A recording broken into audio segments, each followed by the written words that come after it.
Pour Louis XVIII, la situation n'est pas plus simple en 1815 qu'elle ne l'était lors de la première restauration en 1814.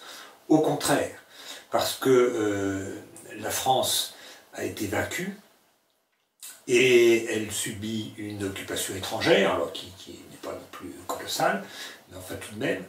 Et du coup, Louis XVIII se trouve un petit peu porter le poids d'une défaite qui est celle de Napoléon, et d'une certaine manière, il est à la fois dans le camp des vainqueurs et dans le camp des vaincus.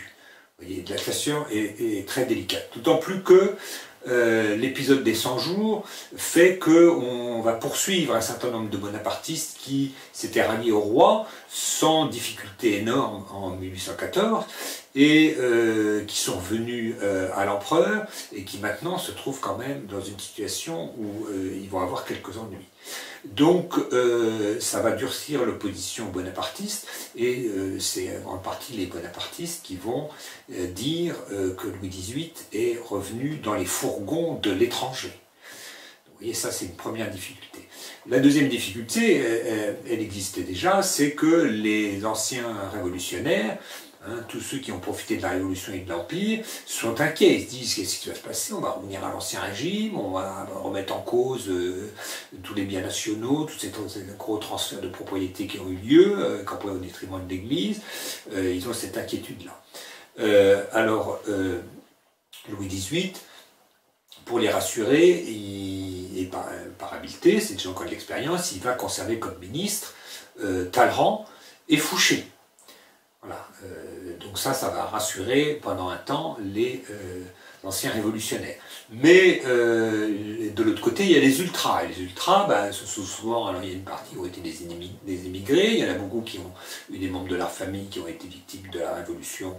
Et donc eux, ils veulent qu'il y ait quand même une certaine répression contre les coupables.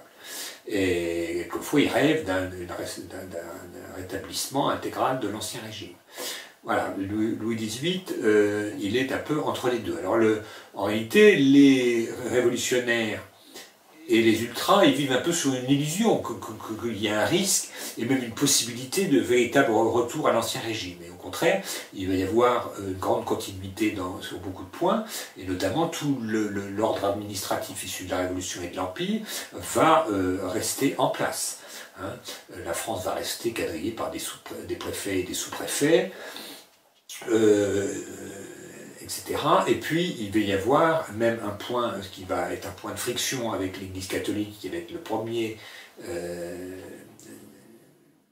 moment où l'Église va commencer à prendre ses distances vis-à-vis de la monarchie, c'est quand Louis XVIII va refuser d'abolir le monopole universitaire instauré par Napoléon en 1808. Le monopole universitaire, l'université, ça désigne l'ensemble du système d'enseignement, et Napoléon avait décidé que seul l'État pouvait enseigner, il pouvait donner des autorisations des écoles privées, mais seul il avait le droit d'enseigner, qu'il avait le monopole de la collation des grades universitaires, c'est-à-dire de la délivrance des diplômes.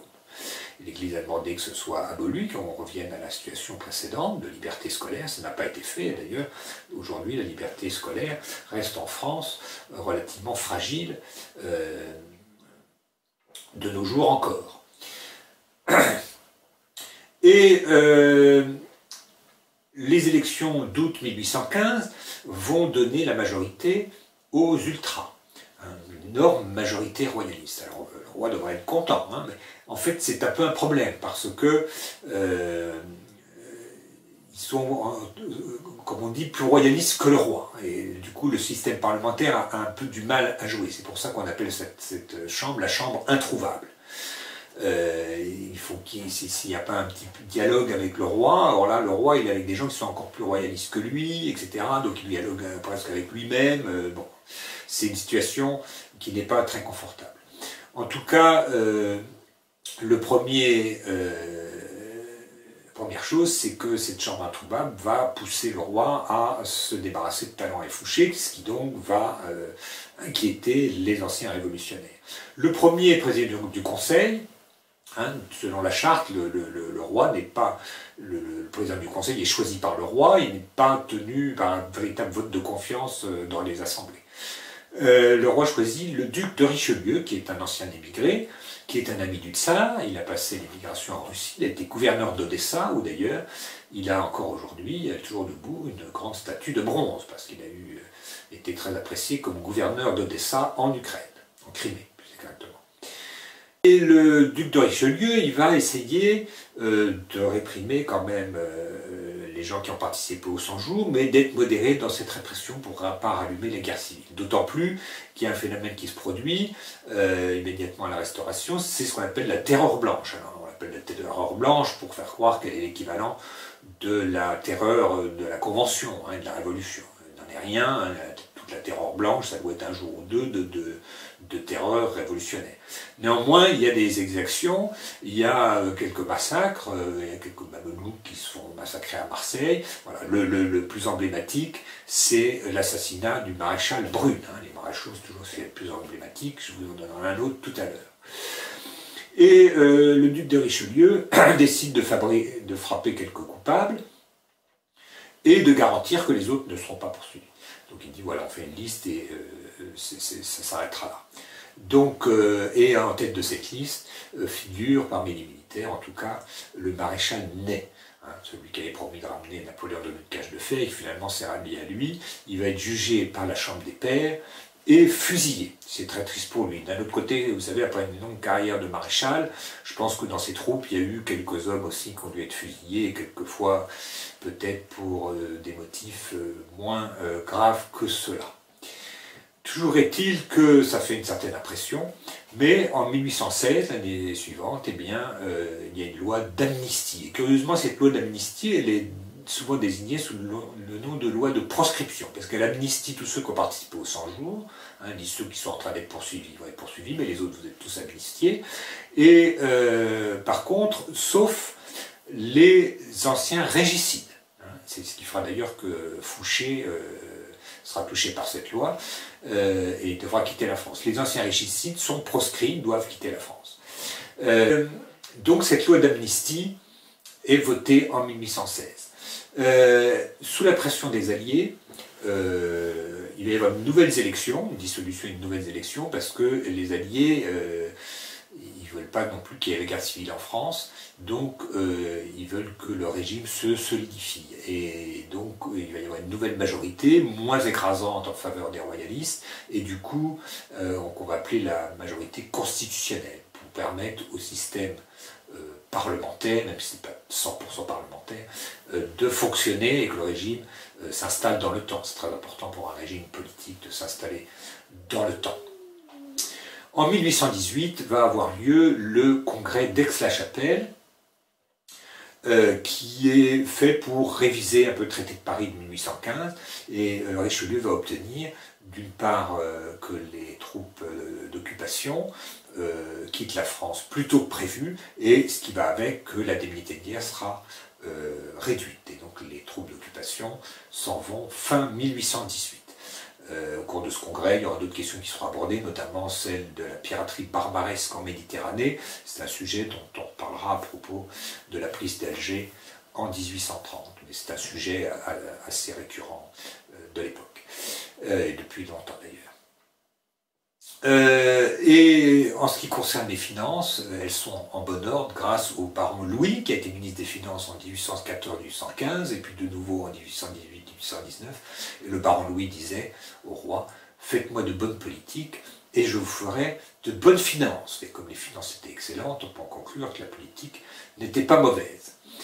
Et puis Richelieu quitta la présidence du Conseil et fut remplacé par Decazes, le duc de Decazes.